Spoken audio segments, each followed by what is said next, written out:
Halo Lemen, hari ini kita coba bahas tentang ISO IEC 17043 tahun 2023 tentang penilaian kesesuaian persyaratan umum kompetensi penyelenggara uji profesionsi. Dalam ISO IEC 17043 tahun 2023 ada perubahan yang paling mendasar jika dibandingkan dengan ISO IEC 17043 2010. ISO IEC 17043 2023 ini merefleksikan apa yang ada di dalam ISO IEC 17025 2017. Di dalam ISO IEC 17043 2023, yang pertama adalah persyaratan umum. Persyaratan umum ini yaitu ketidakberpihakan dan kerahasiaan. Kemudian persyaratan struktural. Kemudian persyaratan sumber daya, yaitu umum, persyaratan personil, persyaratan fasilitas dan kondisi lingkungan, produk dan layanan yang disediakan secara eksternal. Kemudian persyaratan proses, menetapkan, mengontrak, dan mengomunikasikan tujuan skema uji profesionsi. Desain dan perencanaan skema uji profesionsi. Produksi dan distribusi barang uji profesionsi. Evaluasi dan pelaporan hasil skema uji profesionsi, pengendalian proses skema uji profesionsi, penanganan pengaduan, penanganan banding. Kemudian persyaratan sistem manajemen, persyaratan umum, dokumen sistem manajemen, pengendalian dokumen sistem manajemen, pengendalian rekaman, tindakan untuk mengatasi risiko dan peluang, peningkatan, tindakan koreksi, audit internal, tinjauan manajemen. Lampiran A ini berisi tentang jenis skema uji profesionsi, dan lampiran B model statistik untuk uji profesionsi.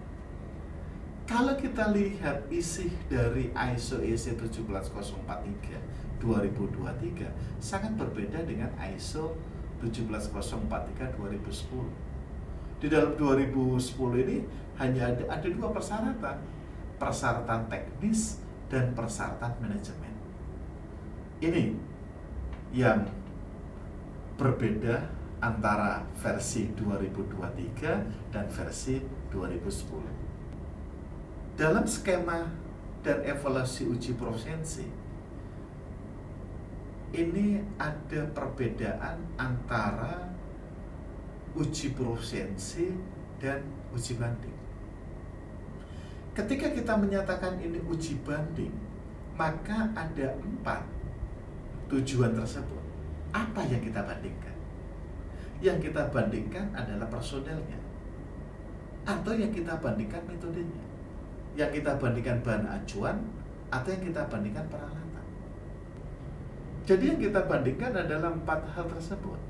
Tapi ketika kita lakukan uji profesionsi untuk melihat, mengevaluasi seluruh kinerja laboratorium, tidak melihat lagi personelnya, orangnya, bahannya, peralatannya, tapi kinerja lab secara keseluruhannya seperti apa.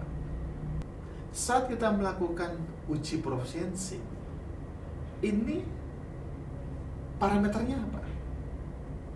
Nilainya sudah diketahui atau tidak? Ketika nilai ini sudah diketahui, secara skenario, ini melalui gravimetrik atau volumetric value. Assigned value dan uncertainty yang ditetapkan adalah X reference plus minus ketidakpastian. Kemudian certified reference value kita buat dari CRM. CRM ini mempunyai assign value dan ketidakpastian. Dan yang ketiga adalah reference value. Kita buat sendiri di lab in-house reference material. Kita tetapkan assign value-nya dan ketidakpastian. Ketika nilai ini dari expert lab, kemudian sejumlah N lab dan metode yang berbeda, maka kita sebut assign value tersebut adalah X expert dengan ketidakpastian. Atau nilai yang dari lab pembina, advisory, mentor, laboratory value, yaitu X plus minus ketidakpastian. Bisa juga nilai uji profesiensi ini tidak diketahui. Kalau tidak diketahui dari mana? Kita gunakan consensus value. Hanya saja pada consensus value ini minimal 8 lab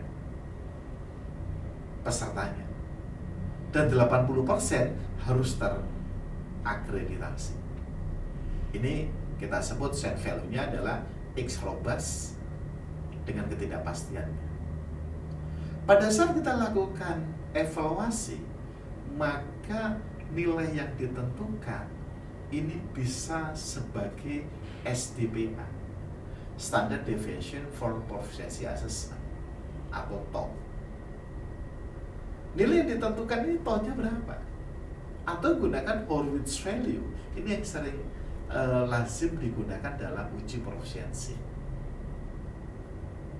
By perception bisa juga dilakukan, atau precision from experiment.